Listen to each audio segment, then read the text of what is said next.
Okay, I'm Sue Epstein, and as Gina mentioned, I'm an immunologist at the FDA, so I do research as well as public health review work. And I'm very pleased to see a mixed crowd here because I personally think everything we're saying is not just about women, it's about anybody in their family situation. And my husband is just as involved in things at home with the children and the cooking and whatever else. So the kind of forging new paths is something all of us have to do, not just the women.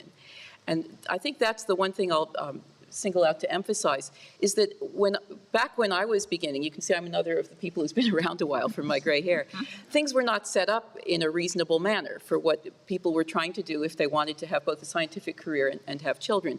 So you often had to invent a pathway, and I'm sure that's still going to be true for many of you, that there isn't an option for something you want to propose, so then you have to invent it or create it. There weren't part-time jobs in certain settings, so you go to your boss and propose it.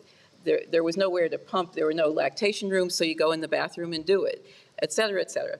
And we had to pay for our health insurance during a maternity leave. It's not like other countries where there's a lot of support. And the other thing is that the advisors and the senior professors or bosses also did not have good advice for us because they had not ever seen this kind of pattern. So I got all kinds of bad advice, such as don't go to Germany for a year. And when I was in graduate school and decided to get married, the one woman professor said, oh, I hear you're dropping out, because she had no frame of reference and couldn't believe anybody would get married and continue in graduate school. So I hope that part will be better for all of you. But I think people just have to invent paths. They have to be aware of what's out there and not be unrealistic completely. But it's worth at least trying to make some improvements. My husband, for example, got a paternity leave by asking. There was no program and nothing existed, but then they said, okay. I guess I'll leave it there. Okay. I'm Marla McIntosh, and as was said, I'm a professor just down the block at University of Maryland, so I'm hoping that maybe we'll see some of you in the not too distant future. But I would like to speak directly to the students in the audience. And first of all, the book contains chapters by decades, and there happens to be a lot of us from the earlier decades here. So those of you that are younger, it goes through current. But I'm going to go back on a time trip and put myself back in the freshman and sophomore years at college. And I have to tell you that I didn't know what I wanted to do, and I certainly had no plans about children. It was not on my radar.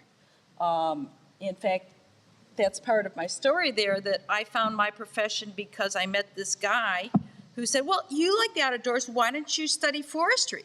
And I said, oh, yeah, I'll do that.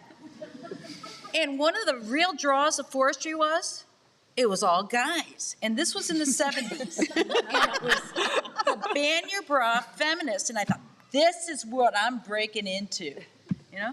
And then I ended up marrying this guy that told me to do that. And we've been married for 34 years.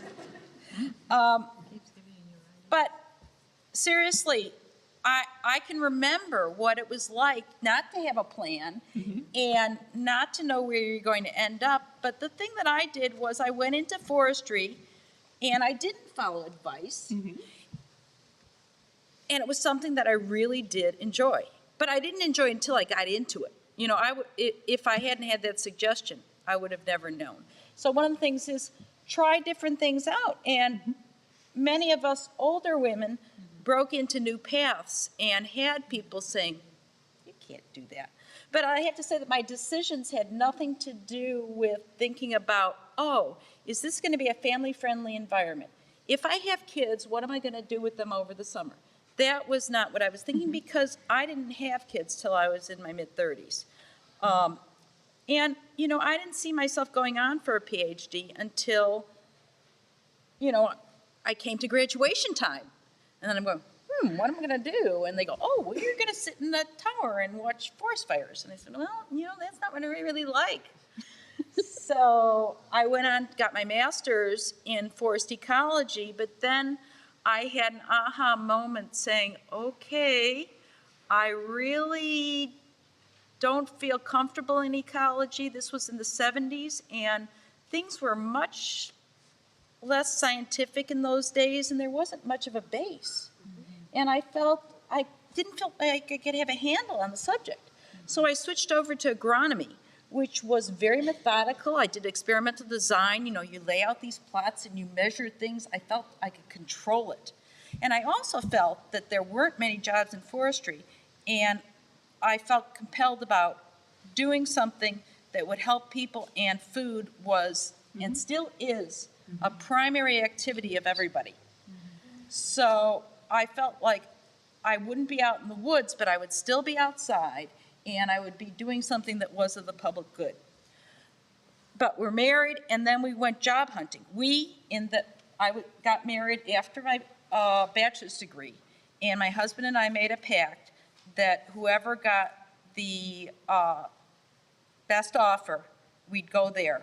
The first move would be that person's, and the second move would be the next person's. Well, he was in immunology and had to do a postdoc, so his offers were for postdocs. I was able to get an offer as assistant professor at the University of Maryland. How cool is that? So that was our first move, and we thought, great area to live with. And that's the other thing is, we had to look for something where both of us could be gainfully employed. Unfortunately, he did not get a job for 6 months, and he was really, really miserable. And notice how I'm still at the University of Maryland? So the second move never came, but there was stress in between. There were times, he got offers, but that's when the family kicks in. And it wasn't me saying we can't move, it was more the kids. So I just wanted to bring up that everybody doesn't see the kids are in your destiny, and when I was at your age, it wasn't. But someday you may think back on this panel and say, oh, now I get what they were talking about. But finally, my life, I'm not a doting mother, but I can't imagine what my life would be without my children, and I don't even want to, because they fulfill your lives from one extreme to the other, and so you can't beat it, but it's a personal decision. Thank you, Marla.